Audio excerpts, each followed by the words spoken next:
We are on a mission to help lawyers and law firm owners maximize wealth and achieve financial independence. Welcome to the Lawyer Millionaire with Darren Wurz from Wurz Financial Services. In this podcast, we will help you build wealth, minimize your taxes, and plan for retirement with money management strategies designed for the legal profession. Join us in this journey where we help you manage your money so you can make the most of your future. Start feeling confident in knowing you are well prepared for retirement and on track to financial independence. Now on to the show. Welcome to the inaugural episode of The Lawyer Millionaire with host Darren Wurz. Now, Darren may have written the book on financial planning for attorneys, and we will get into that. But this episode is all about him and how he found his way to the financial services business. I'm Patrice Sikora. All right, Darren, let's go back to the beginning. Where did it all start? Sure. It took a little bit of time for me to get into this business. It wasn't my first choice right out of college. I actually studied education and biology in college. Oh. And my first dream was to be a teacher. So I actually was born and raised in Toledo, Ohio, went to Cedarville University. And after graduating, I got a job offer in Cincinnati, Ohio. So I came down here and I taught 8th and 9th grade science for 5 years. Quickly realized that wasn't the long-term plan for me. I have a lot of respect for teachers. It is tough work indeed. But my dad had always kind of been tugging at me, trying to get me into the family business, which is being a financial advisor. So he's been a financial advisor his whole life. His dream was really for me to come into the business with him and my younger brother, Travis. And so a couple of years into teaching, I started to really think more seriously about that. And I actually went back to school, got my master's in financial planning. And I was going to kind of stick around with teaching a little bit longer. But once I hit 5 years, I was vested in my retirement plan. So I said, peace out. Decided just to come into the business. I actually kind of launched my own business. It's part of the family business, but I'm down here in Cincinnati. So Dad helped me find a few clients to start with, but a lot of it was just kind of building up my own client base. So that's kind of how I came into this business. Well, I must say, I also respect teachers so much. I could never do that. I give you credit for sticking it out for 5 years. I really do. But, okay, so you're in the financial business. So your dad's up in Toledo yet? That's right. So Travis, my brother, and my dad are up in Toledo, Ohio. And then my office is down here in Cincinnati, Ohio. All right. And you said you started building up your own client base. So who do you work with? So that's kind of evolved over time. Initially it was, anyone who breathes and has a dollar. I did a lot of networking starting out my business. I was in the local business associations and doing a lot of that kind of stuff and just kind of meeting with people, building up my business. And I started to notice a lot of my clients were attorneys. And it just kind of happened that way. I don't know how. I think one of my early introductions was to a law firm where they were getting rid of their retirement plan. And a lot of their attorneys were older and looking to retire soon. And so they brought me in basically to talk with folks and help them get set up for retirement. So that kind of initiated the whole thing. And so a few years into the business, I decided, hey, let's make this more of a focus. And so my focus now has really narrowed down to working with attorneys and law firm owners specifically. All right. And you did write a book. I did, yes. So, yeah, I was kind of in my pursuit of trying to develop my business. I was looking for things I could read, books that I could read that I could learn how to be better at working with attorneys. What are the books that are out there on retirement planning and financial planning for attorneys? And I didn't find anything. I mean, there were a couple books out there, but they were old, they were kind of dated, and they really didn't have any specific advice for attorneys. And so I decided, what the heck, why don't I write the book? Right. So, yeah. And what's the title? Well, the title is the same title as the podcast. It's called The Lawyer Millionaire, and it should be out a little bit later this year. Actually, I did get a date for it, mid to end of June of this year. So I'm very excited about that. It's coming out from the American Bar Association is publishing it. Wow, congratulations. Thank you. Now that we've talked a little bit about the niche that you're in, who is your ideal client, though? Maybe an attorney, but a little bit more. So real specifically, my ideal client is an attorney who owns their own practice or is part of a small practice and is maybe 5 to 10 years out from retirement and starting to think really seriously about how do I put my ducks in a row to figure out what I'm going to do with the business, to make sure I have enough money, and to really create a plan for that transition into retirement. So, I'll give you an example. I have one client who owns a law practice in South Carolina, and that's exactly his position. He's a few years away from retirement, and he came to me trying to figure out, okay, what steps do I need to take in these next few years to really catch up and make sure that I am going to be able to retire and enjoy the rest of my life. Do you find you have to do a lot of education with these clients? Yeah, absolutely. Well, yes and no. I mean, I feel that attorneys often are very kind of DIY people. So they do a lot of reading themselves. They're very knowledgeable. They're very smart. They tend to read a lot of investment kind of, but at the same time, they are looking for more and they're interested in education. So they want to learn more. So we do some webinars. There's one webinar that I do that's really popular. It's really simply just retirement planning for attorneys. And we do a lot of CLE programs through the local bar association, the Northern Kentucky Bar Association. Our series is called Business for Breakfast. And we do one CLE program every couple of months. And then that retirement planning for attorneys webinar is on demand, and it is also CLE eligible in Ohio, Kentucky, and Indiana. So yeah, we do a lot of educational things. The CLE thing is really valuable. Attorneys are always looking for CLEs, and if you can get free CLEs, that's even better, right? Absolutely. How do you get new clients? Do these webinars help? Yeah, so the webinars have been a really big one, and that was really instrumental during the pandemic. Sure, yeah. A lot of what I did was in person. So I really love doing in-person educational events, and we were doing in-person events before the pandemic, of course. And I think my background as a teacher really kind of lends itself to that. I really do enjoy. It comes through even now because you have a command of the language, and I'm here speaking to you, and I'm telling you what so to do. I've had a lot of practice, and yeah, so we were doing the in-person events, and the pandemic hit, and really just had to change the whole business model. And I realized that, hey, my geography is really not limited. So we started to do different webinars throughout the year, focused on general financial topics and topics more specific to attorneys.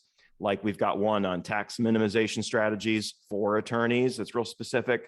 Mm-hmm. And I just started marketing those and putting them out, to anybody on social media and everything else, and partnering with different folks. So partnering with bar associations, partnering with different organizations that work with attorneys, different professionals that work with attorneys. And lo and behold, on those webinars, I've had clients across the country from New York to California. And then as a result, attorneys will watch a webinar, and then if they want to learn more, they'll schedule a consultation or a quick chat with me, and then if they want to work together, then that leads to that. So that's been probably the number one way. And really, I'm hoping that going forward, the book and the podcast will simply be a great marketing tool that will encourage people to call in. I really don't do a lot of like cold calling or anything like that. Attorneys are really good at guarding the door in terms of who can get in. So that really doesn't work. Well, speaking of guarding the door, how about your door? Tell me about the folks you work with. Who's on your team? Yeah, so really it's me, my brother, Travis, my dad, Richard, and then I also have a business partner here in Cincinnati, Mark Schmergy, and he is actually the owner of our RIA, our registered investment advisor that we work through. We all kind of have different silos. So I'm mostly a one-man show, but we do coordinate together. So we use the same investment models and we talk with each other about investment strategies and things with our clients. So we really count on each other a lot in terms of advice and working with our clients. But for my clients, one of the nice things about working with me is they're working with me. I'm the guy, I do have an answering service, so I don't make sure I don't miss any phone calls. But if you call me, you're calling me, and you're going to hear back from me specifically. So you're not going to get passed off to somebody else. And I think people kind of like that. At a certain point, I may have to bring on somebody to help me a little bit. But that's kind of how it operates. Now, Dad is kind of partly retired. He's still working in the business a little bit as a consultant, but he spends about half his time in Florida. So, and not a bad idea. Yeah, absolutely. Yeah, especially right now, right? Right. Travis is a little bit unique. Travis's specialty is in working with realtors. So he kind of has his own niche that he focuses on, and he has developed. That is interesting. Realtors and lawyers. Yeah. Now, you mentioned you have a master's in financial planning. Absolutely. What other designations do you have? Yeah, I'm also a certified financial planner. So I do have that designation, and that's pretty much it. So the master's, I think, is kind of unique because it's not something you see a whole lot of. Yeah. And I wanted to pursue that. That was my CFP education program. So it was kind of all tied together. And I did that through Golden Gate University. They were one of the first in the country to have that kind of program. So it's really a unique thing to have. I think it sets me apart in having a little bit deeper knowledge and understanding. And I think that's something that attorneys can appreciate. Attorneys are looking for an expert, someone who can understand some more sophisticated strategies that they might need help with. And I can bring that knowledge to the table. The CFP is really one of the gold standard among designations. There's a lot of different designations out there, but the CFP is really one of the best. It's certainly the one that everybody looks for, I think. I think so. Yeah. Do you have a business or an investment philosophy that you like to either quote or just what is your philosophy? Sure. There is a credo that Dad has always said, and he says it comes from his mom. So, and it's simply this: people don't know, or people don't care how much you know until they know how much you care. And for us, it's really always been about doing the right thing by the client. I've seen a lot in this industry of folks that are just focused on, running their business, and they don't really go the extra mile in terms of making sure that the client is getting the very best advice, the very best, being put in the very best position. So it's really about caring about the clients, making sure they know you care, being proactive, reaching out to them, really staying on top of things, and, monitoring their financial plan. So that's really what it's all about. All right. When you're not working, what do you do for fun? Oh, there's tons of things I do for fun. I do love to read. So, and the books I like to read are mysteries or thrillers. I was always a Sherlock Holmes, Agatha Christie fan. So I do a lot of that. I love the outdoors. I did mention that my dad spends half of his time in Florida. And so a lot of what I like to do for fun is go down there and hang out with him for a little bit. So, and my mom too. So mom goes down there too, but dad is like, he's focused on Florida. That's his thing. So I love to go down and hang out with them in Florida sometimes. And they have a little condo on the beach. It's nice and relaxing. And then travel's a big one too. I love to travel. My husband, Chris, and I love to go different places around the world. We haven't done a lot of that since the pandemic. You've been at home for about 1.5 years, 2 years now. Yeah, but that's one of our goals, is we really want to get out there and see different parts of the country and the world. Where do you think you're going to go next? Well, believe it or not, I've never been to New York City. And so that's really on one of the top of my list, probably. And then we do want to go to Europe at some point, Paris and London. That would be really amazing. So those are kind of New York's a little bit more easy to accomplish, but those are definitely on my bucket list. Oh, listen, everything is on sale in New York right now. They want you to come. Okay. Take it 2 for 1. Come on out. Might be a great time. Yeah. Might be. Now, is there one thing most people don't know about you? Well, one thing that's kind of unique about me is I am a violinist. Oh, Yeah. And when did you so start studying? what's that? When did you start studying? I started playing the violin in 6th grade and I played throughout school. I kind of stopped playing in college and then in my adult life started to get back into it as a hobby. So I actually do play with the Cincinnati Community Orchestra. And it's an all volunteer group, but it's a lot of fun just to continue to do that. And we actually have a concert coming up here next weekend. So getting ready for that. Right. Is there one thing you recommend most to clients and family and friends? I think really one of the biggest keys to financial success is just to live a little bit below your means and make sure you're saving, make sure you're putting money away. I think that's really the biggest thing of all. We can talk about IRAs, Roth IRAs, blah, blah, blah, all of that, but really the key is just to make sure that you're putting money away and you're living a little bit below your means. I think that's really the key. It's hard for people to do because, we make a little bit more, we want to spend a little bit more. Right. But if you can maintain that discipline, I think that's really the biggest foundation for success. Well, with that in mind, if you had all the money in the world, what would you do? Well, I think I would do a lot more travel. And I think I would still work a little bit, tiny bit, because you need something to do, but I would really travel a lot. I think that's something I really want to do. There's so many places I haven't seen yet that I really want to see. And one thing I would love to do a lot more of is ski. I used to ski. My family used to go on ski trips. Mom, Dad, and Travis, we used to go every year, take a week and go skiing. Really haven't done a lot of that in many years. And so I would love to do a lot more skiing.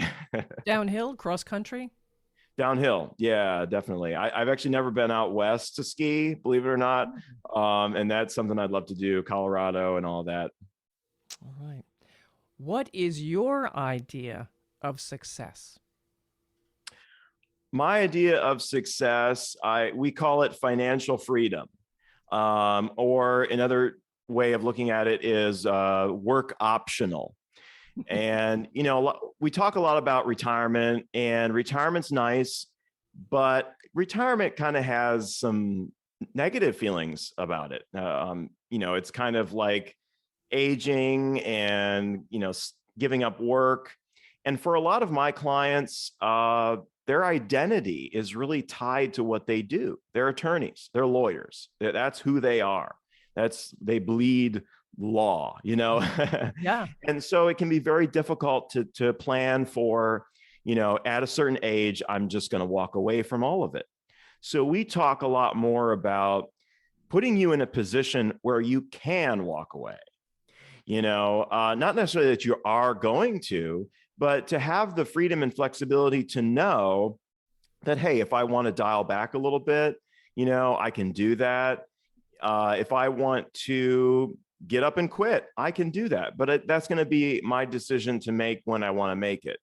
I think my dad is really a great example of this because he still is involved in the business, but he's living his best life down in Florida, riding his motorcycles, and so, and I think that that's really true for him too. His identity is really tied into this business because he's been a financial advisor his whole life. It's what he does. He watches the markets all day long. It's what, that's who he is. So that's not going to change. But he loves how he's positioned now. And I think that's a great goal for attorneys and for anybody else to be able to be in a position where you can still do what you love to do, but also have the freedom and flexibility to enjoy life a little bit more as well. I like that. Now, Darren, what is your proudest achievement to date? Just to date, of course. There are more to come. To date, I really think it's the book, The Lawyer Millionaire. That was something I just kind of started, didn't kind of know where it was going. And it was kind of a pandemic project, actually, because we were kind of quarantined at home and looking for things to do. And I thought that I was just going to self-publish it. I really didn't expect that a prestigious organization like the American Bar Association was going to want to publish it. And actually, truth be told, they turned me down the first time. Oh, well, they learned their lesson, obviously. Right. I wrote them a proposal and they weren't interested at first, but I decided to go ahead and write the manuscript anyway. And I was like, well, I can just self-publish it. I finished the manuscript. I reached back out to them. I said, hey, manuscript is done. You know, are you interested?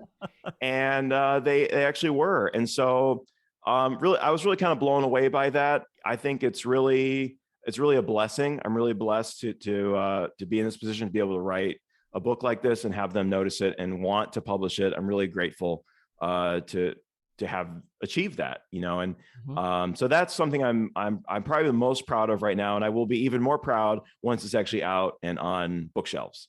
I love it. I love it. Then I've got one other question for you, and then we're going to talk about how people can get in touch with you. But do you have a mantra or a motto, something you say to yourself to stay focused and on track? Does coffee count? Yes. Oh gosh, yes. Oh yes. So I'm a big coffee drinker, but I think really a couple things that I do. You know, one is vision boarding. So vision boarding is where you kind of, you know, think about what your goals are for the future. You maybe take pictures of those things and you put them up somewhere, right? I did that, you know, starting out this business. I really was like starting from a completely blank slate and trying to stay motivated. Here I am, a teacher who has no experience in networking or sales or any of that, right? So I put pictures up of what I wanted to achieve, what I wanted my life to look like, you know, places I wanted to go, things like that to kind of inspire me and keep me motivated to keep going forward. The other thing that I do on a daily basis, and I don't know where I learned this, but it was to do the hard things first. It's when you're self-employed, you know, it's really hard you really have to motivate yourself, and it can be hard to stay on track. You get to the office, you want to do those easy things first because that's the easiest thing to do. But while you have the energy, you got to sit down, you got to buckle down and do the hard things first. That was what I did with the book. You know, I started writing the book in the evenings. I'd have a glass of wine and write. But you don't have energy for that every day. So I changed it up. I had to work on the book first thing every morning. First thing I did every morning. And I actually hit a spot in the middle of the year where I kind of stopped. My progress kind of slowed to a halt. And I had to find the self-determination to pick it up again and keep moving forward. And the way I did that was just to have that discipline of doing that hardest, most thought-intensive thing first. And having coffee. And having lots of coffee, definitely. That's a great thought, though. Do the hard things first. Absolutely. Absolutely. The discipline you build with that, and especially as a small business owner, you're all by yourself. You've got to motivate yourself. You really do. It's tough. So you have to find little tricks like that. I read a lot of books too. I read a lot of motivational books, business books, and I'll listen to podcasts. So there you go. Listen to podcasts. And I'm hoping that the book, The Lawyer Millionaire, will also be inspirational to others. So yeah, there's a lot of practical advice in there, but more so, and I mentioned this in the introduction, which you can read when you buy the book, is, hey, read it right away, but then put it on your desk or put it on your bookshelves where you can see it, where it can be something that can motivate you towards getting to those financial goals. I like that. I want a signed copy. Wait a minute now. I'm going to send you one. All right. All right. Now, Darren, author of The Lawyer Millionaire, the host of this podcast, how can listeners reach you?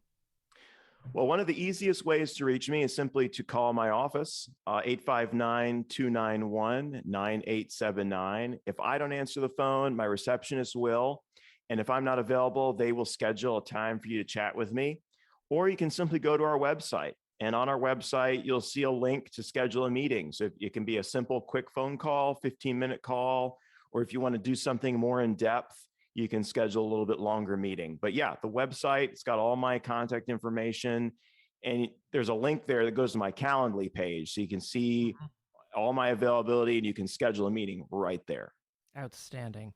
All right, this may be show number 1, but don't miss any of the upcoming shows of The Lawyer Millionaire. All you have to do is follow this podcast and share with others. You might impress them. I'm Definitely. Cora, and let's talk again later. Thank you for listening to The Lawyer Millionaire. Click the follow button below to be notified when new episodes become available.